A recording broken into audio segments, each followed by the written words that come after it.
Hey everyone, welcome back. It's time for another deep dive, and today we're going deep on deep work. Ooh, I like that deep on deep work. I couldn't resist. I'm excited for this one. Me too. This is a topic I think we can all relate to, right? Definitely. Trying to find that focus in a world that's constantly trying to distract us. That's the challenge, isn't it? It really is. So to help us navigate this challenge, we're turning to Cal Newport's book, Deep Work. A classic. It is. And we've also got some really insightful summaries and, quote, collections to pull from. A wealth of knowledge to guide us. Exactly. And what I'm really excited about is that this isn't just about productivity hacks. It's about something deeper. It's about finding that sense of fulfillment in our work. Exactly. That's what I love about Newport's approach. He goes beyond the surface level tips and tricks and gets to the heart of what it means to do truly meaningful work. He's not afraid to challenge the status quo. Not at all. So let's start with the basics. What exactly is deep work? Well, according to Newport, deep work is professional activities performed in a state of distraction-free concentration that push your cognitive capabilities to their limit. Okay, so we're talking about really focusing all our mental energy on a single demanding task. Exactly. No multitasking, no checking emails every 5 minutes, no getting sidetracked by notifications. So basically the opposite of how most of us work today. Pretty much. Yeah. But when we can achieve that state of deep work, Newport argues that we unlock some incredible benefits. Like what? Well, for one, we produce higher quality work. That makes sense. When we're fully focused, our minds are sharper and we can think more clearly. Exactly. We're also able to learn faster and improve our skills more rapidly. Because we're pushing ourselves beyond our comfort zones. Right.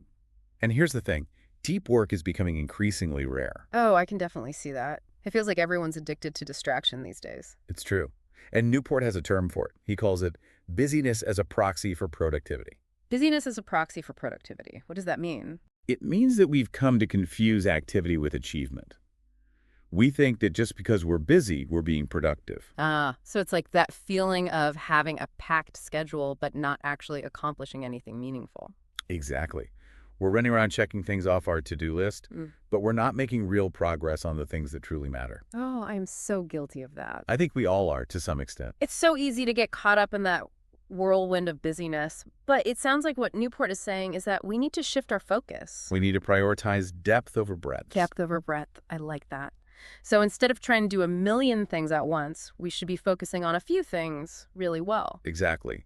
It's about making conscious choices about how we spend our time and energy, and that's where deep work comes in. It's about carving out those uninterrupted blocks of time where we can truly focus and do our best work. Exactly. And it's not easy.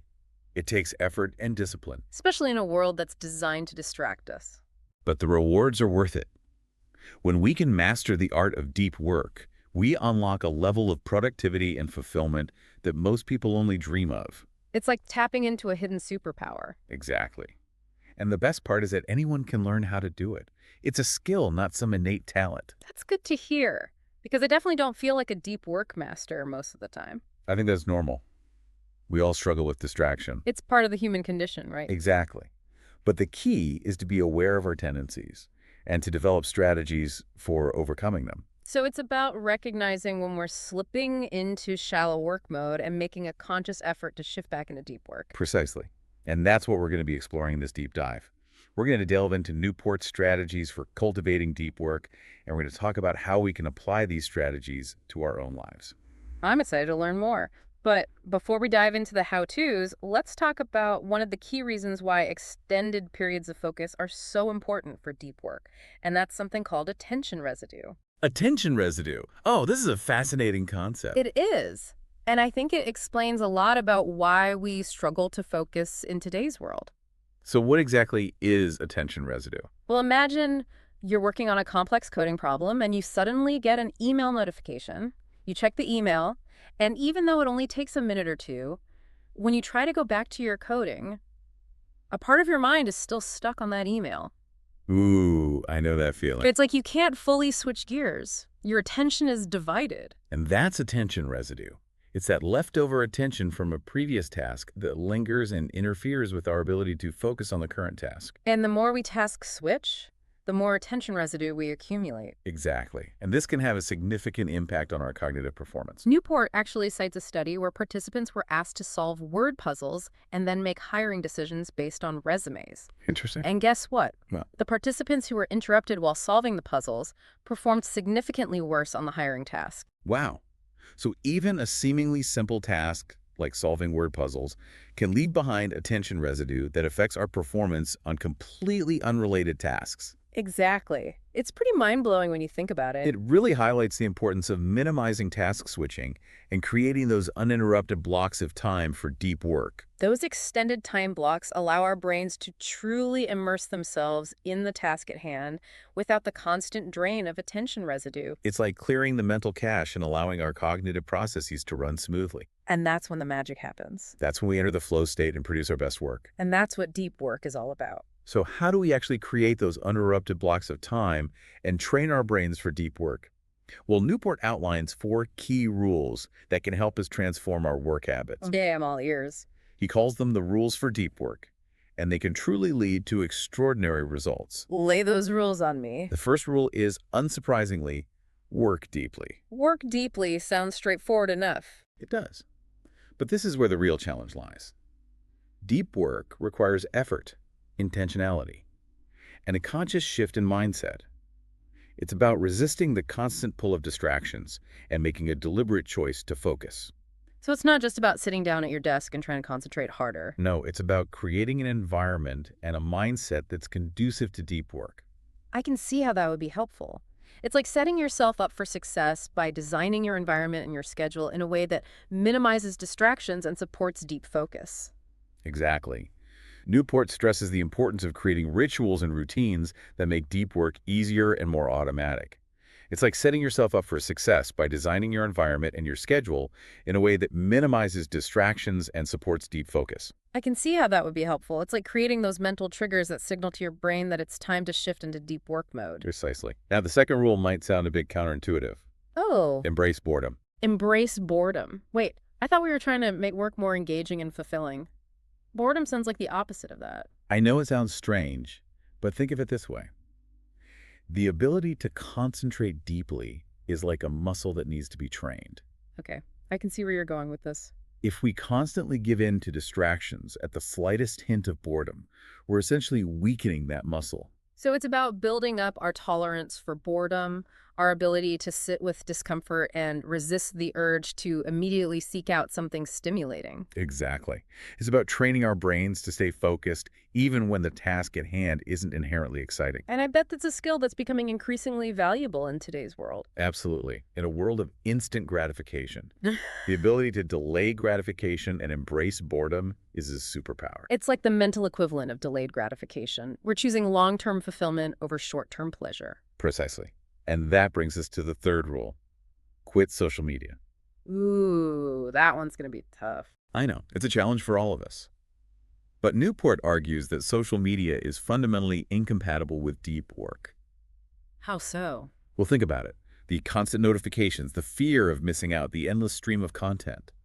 It all conspires to fragment our attention and pull us away from the deep work that truly matters. It's like trying to meditate in a room full of screaming children. Exactly. Yeah. You're never going to achieve that state of deep inner peace. So what's the solution? Do we have to completely disconnect from social media? Newport doesn't necessarily advocate for complete abstinence, but he does suggest being very intentional about our social media use. So setting boundaries, limiting our time, maybe even deleting certain apps. Exactly. It's about recognizing the addictive nature of social media and taking steps to protect our attention. And that leads us to the final rule. Right. Drain the shallows. Drain the shallows. What does that mean? It's about minimizing all those shallow tasks that consume so much of our time and energy. Answering emails, attending unnecessary meetings, mindlessly scrolling through websites, all those non-cognitively demanding activities that we often do while distracted. So it's about consciously choosing to spend less time on those low-value activities so that we can free up more time and mental energy for deep work. Precisely. It's about prioritizing the tasks that truly matter and ruthlessly eliminating those that don't. Okay, those are 4 powerful rules, but I have to admit, they sound a bit daunting. I understand. But Newport offers a variety of strategies and techniques to help us make deep work a regular practice in our lives. And that's what we're going to be exploring in the rest of this deep dive. I'm excited to dive in. But before we move on, I just want to say that I think this conversation about deep work is so important, especially in today's world. I agree. It's easy to get swept up in the cult of busyness and forget about the power of focus and depth. But as Newport reminds us, deep work is the key to producing our best work, achieving our goals, and living a more fulfilling life. So let's embrace the challenge. Let's reclaim our attention. And let's dive deep into the work that truly matters. I'm ready to dive in. Uh, Are you? Okay, so we've talked about the importance of deep work, and we've explored those 4 key rules. But how do we actually put those rules into practice? Like, where do we even begin? well, one of the key strategies Newport recommends is ritualizing deep work. Ritualizing. Okay, what does that mean? It's about creating specific routines and habits that signal to your brain that it's time to enter deep work mode. So, like a pregame routine for our brains. Exactly. It's about creating those environmental cues and mental triggers that help us shift into a focused state more easily. I like that idea. It makes deep work feel less like a random act of willpower and more like a deliberate practice. Precisely. And Newport outlines 4 different philosophies for ritualizing deep work. 4. Okay, lay 'em on me. The first is the monastic philosophy. Monastic. Like monks. Exactly. Think of it like retreating to a monastery, Hmm. where you shut out the world and focus solely on your craft. So no internet, no phone, no distractions whatsoever. That's hardcore. It is. But for some people, it's the only way they can achieve true deep work. I can see that. Especially if you're working on something that requires intense concentration, like writing a book or coding a complex application. Exactly. Now, the second philosophy is called the bimodal philosophy. Bimodal. Okay, that one sounds a little less intense. It is. The bimodal philosophy involves alternating between periods of intense deep work and periods of normal life. So like going off the grid for a few days and then coming back to civilization? Sort of, Yeah. but it doesn't have to be that extreme. It could be as simple as dedicating certain days of the week to deep work and then having other days where you're more flexible and available for meetings and other commitments. Okay, that sounds more manageable. Like maybe Mondays, Wednesdays, and Fridays are my deep work days, and Tuesdays and Thursdays are for everything else. Exactly. It's about finding a rhythm that works for you. And the third philosophy is all about rhythm. The rhythmic philosophy. Yes. This one's all about establishing a regular routine for deep work. So maybe you set aside a specific time each day or week for deep work, and you stick to that schedule as consistently as possible. So it's like scheduling a recurring appointment with your deep work self. Exactly. And the final philosophy is the journalistic philosophy. Journalistic, like reporters. Exactly.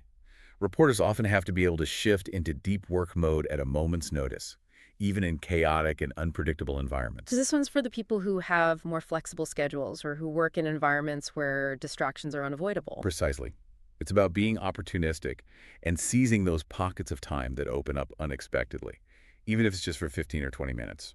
Okay, so we've got these 4 different philosophies for ritualizing deep work, but I imagine choosing the right one depends a lot on your individual personality work style and circumstances, right? Exactly. There's no right or wrong answer here.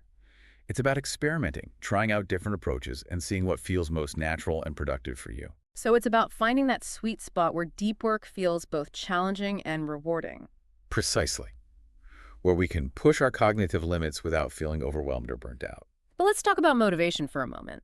Because sometimes, even with the best intentions, it can be hard to muster the energy and focus to do deep work, especially when there's so many other things competing for our attention. Right. So how do we stay motivated? Exactly. What does Newport have to say about that? Well, he argues that one of the most powerful motivators for deep work is focusing on wildly important goals. Wildly important goals. Okay, I like the sound of that. But what does he mean by that? He means the goals that truly matter to us, the goals that align with our values and aspirations, the goals that we're willing to prioritize and dedicate our time and energy to, even when it means saying no to other things. So it's about having a clear sense of purpose. Exactly. When we have a compelling why behind our deep work efforts, it becomes easier to stay committed and overcome those inevitable moments of resistance. It's like having a North Star guiding our deep work journey. Precisely. And Newport emphasizes that these wildly important goals should be ambitious. Ambitious? Like how ambitious? He says they should be goals that excite us, goals that make us want to get out of bed in the morning and get to work. So they shouldn't feel like a chore.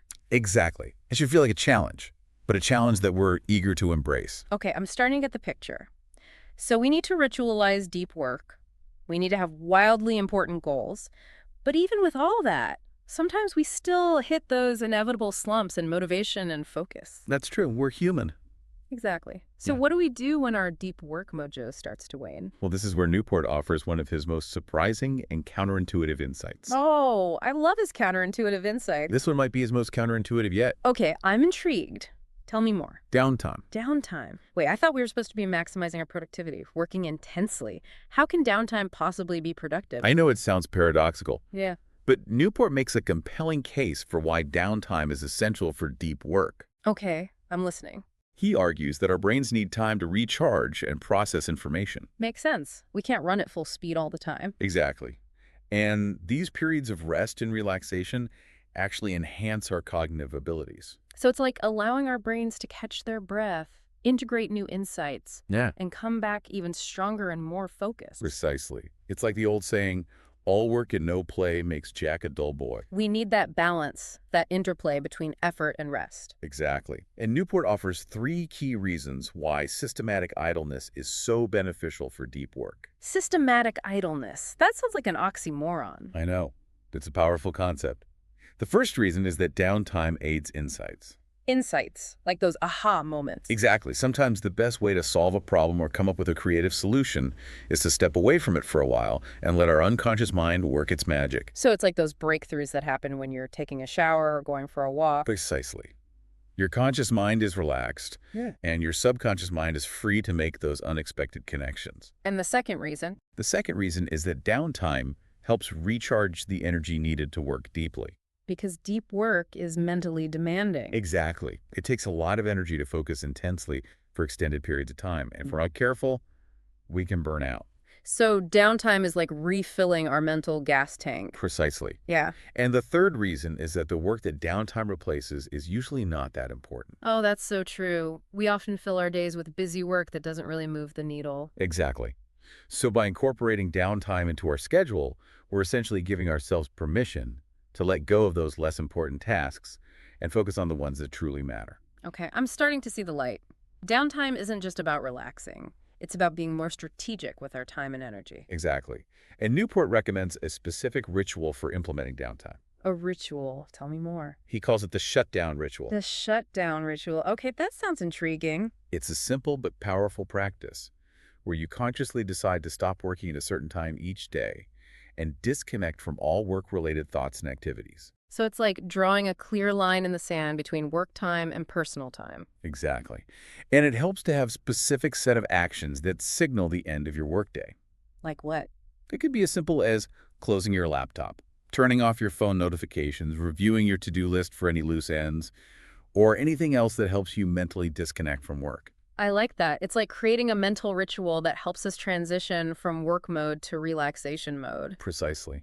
It's a powerful way to protect our time and energy so we can come back to work refreshed and ready to focus. Okay, so we've talked about the importance of downtime, but what about those times when we need a quick boost of focus? You know, when we have a deadline looming and we need to get into that deep work zone fast. I know exactly what you mean. And Newport has a technique for that too. He does. Okay, tell me everything. He calls it the Roosevelt Dash. The Roosevelt Dash. That sounds intense. It is. It's a technique inspired by President Theodore Roosevelt's incredibly productive study habits while he was a student at Harvard. Theodore Roosevelt, the Rough Rider. The one and only. Apparently, he was a deep work master. Wow, I had no idea. So how does the Roosevelt Dash work? It's pretty simple. You choose a deep work task, set a drastically shorter deadline than you normally would, and then work with intense focus until that deadline is met. So it's about creating a sense of urgency. Exactly. The pressure of the deadline forces us to eliminate distractions and concentrate fully on the task at hand. I like it. It's like a sprint for our brains. Precisely.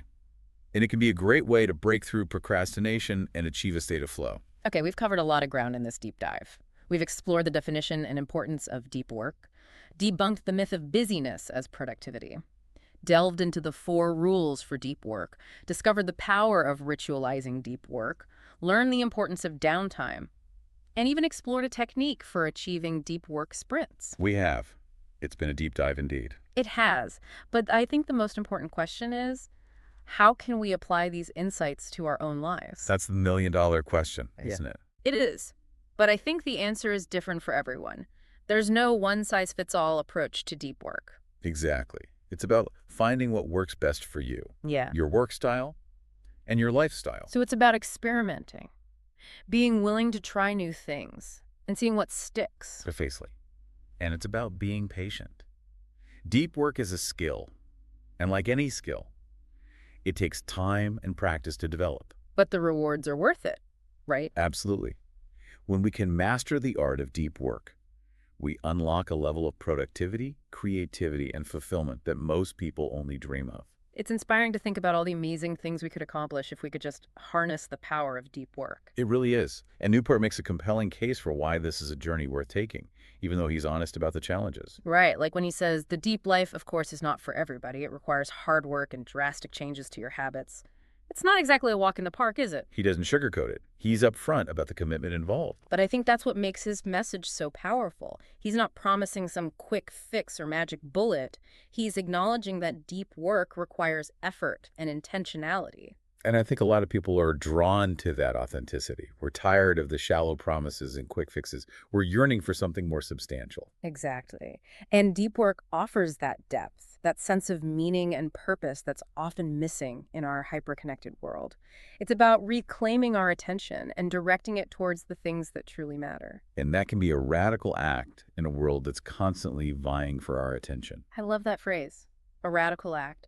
Because it really is. It's about pushing back against the prevailing culture of distraction and choosing to focus on what's truly important. And that's where Newport's quote about the comfort in the artificial busyness really resonates. It's like we're afraid to slow down, to disconnect, because then we might have to face ourselves and the work we're truly capable of doing. And the possibility that we might not measure up to our own expectations or that the work might be harder than we anticipated. Those are real fears for sure.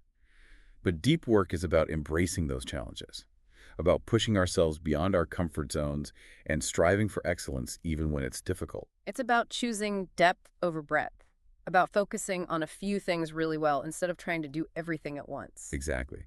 And it's about finding joy and fulfillment in the process, in the act of creating something meaningful and valuable. So it's not just about being productive, it's about living a more intentional and fulfilling life. It's about choosing to focus on the things that light us up, that make us feel alive. Precisely. And that's where Newport's quote from Winifred Gallagher really resonates. I'll live the focused life because it's the best kind there is. It's a powerful statement about choosing a life of intention and depth, even when it's not the easy path. And that brings us to the heart of our deep dive today. We've explored the concepts, the strategies, the benefits, and the challenges of deep work. But now it's time to take action. What's one small step you can take today to invite more deep work into your life? Maybe it's setting aside just 15 minutes to work on that personal project you've been putting off.